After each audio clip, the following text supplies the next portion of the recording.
Mis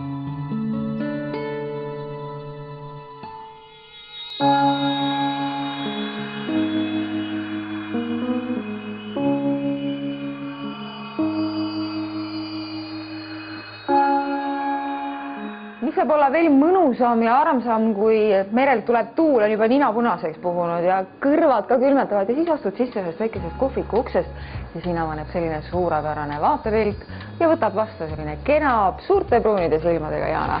Tervist! Tervist! Selleks, et see kohvik siin saaks avatud või vähemalt, et sai avatud, selleks oli natuke vaja Euroopa Liidust ka abi saada. Just raha oli oluline. Jaa. Kui palju seda tuli? Ümmarguselt 100 000. Sellest oli meie jaoks väga palju kasu.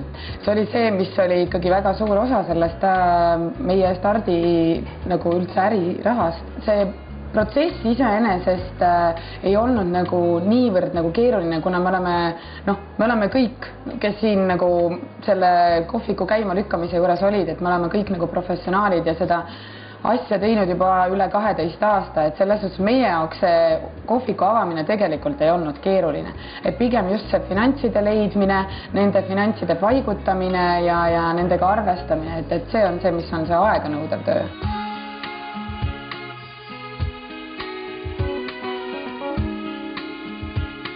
Me oleme selle kohviku vaieldamatult kõige kuumemas paigas, seda temperatuuri mõttes ka ja tööd tehakse ka siin praegu hommikutundidel väga palju. Ja vana tuttav Rooma on siin. Mida sa teed praegu? Mis nendest tulevad? Hetkel nendest tulevad leivatšipsid. Need leivad, mis me ise siin küpstame juuretest on tehtud.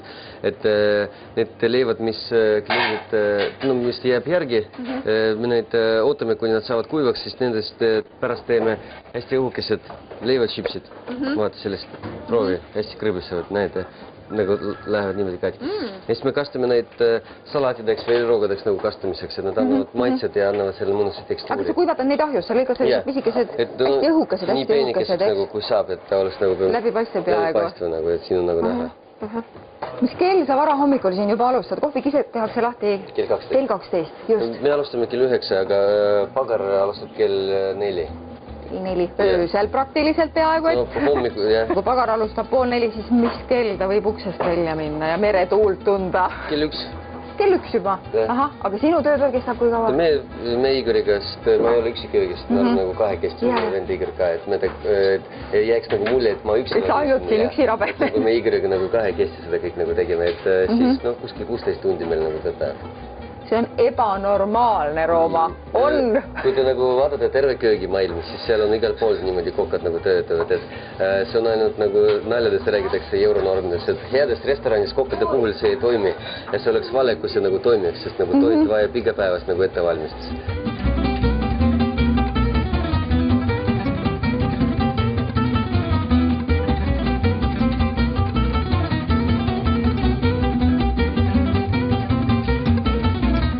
Me ei teinud seda tegelikult ju turistile. Me tegime selle Eesti inimesele, kes siin Eestis elab, Eesti eestlane, Eesti venelane ja nii edasi, et see oli ikkagi nende peale mõeldud, et mida meie inimesed üldse veel vajavad, eks ju. Et eks me võime neid kohvikuid teha siia iga nurga peale, aga sul on ju vaja ka seda inimest siia kohvikusse sisse. Millega kohvik muu on meelitab inimesed siia? Mis on see eriline, mis loeb?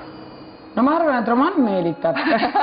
Et selles suhtes, et romanil on kindlasti väga suur osa selleks, et meil siin nii palju rahvast on.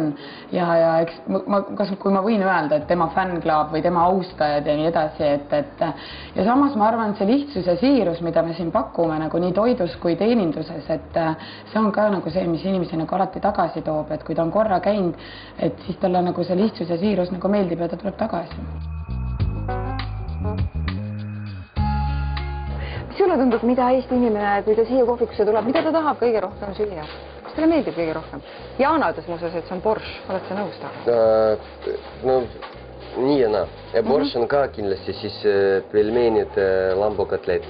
Nagu seal on erinevatel inimestel nagu on erinevad nagu lemmikasjad, aga mis minu panin tähele, et inimestele meeldib, et see toit on nagu aus, et ta ei kujuta ennast midagi nagu ette, et nad saavad kõikidest nagu maitsedest nagu aru, et toidud ei ole ülekeerulised, selle tõttu inimesed, kes ei ole võib-olla haritud nagu restoranide jaoks, kui nad tulevad nagu siia, nad ikka nagu saavad aru kõik nagu, mis nad söövad, et nende jaoks ei ole nagu midagi, et mingi Chateaubriand, Musee, Black Forest, Goto. Kergitavad kulmujad ja kuidas suhtuda ja mis pidi kahvel pihku võtta lõpuks. Lihtsalt nagu asjad, et suuliselt on kirjas marineeritud lõhe, borš, lambakatleed, nad saavad nagu aru sellest ja see nagu ka nagu pannab sind su aju teistmoodi nagu töötama, et see lihtsust ka.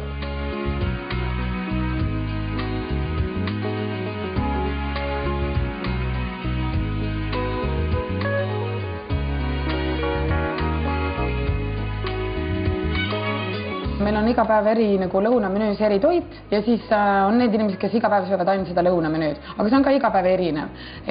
Siis on inimesi, kes tuleb iga päev, ta sööb seda borši. Ja siis on inimesi, kes tulevad, et ma tahaks nüüd kõike proovida. Siis ta tuleb, proovib mingid asjad ära, tuleb järgmine kord, neid ma olen proovinud, nüüd ma võtan need, eks ju. Täiesti uudislikud. Et kõike on nagu tegelikult.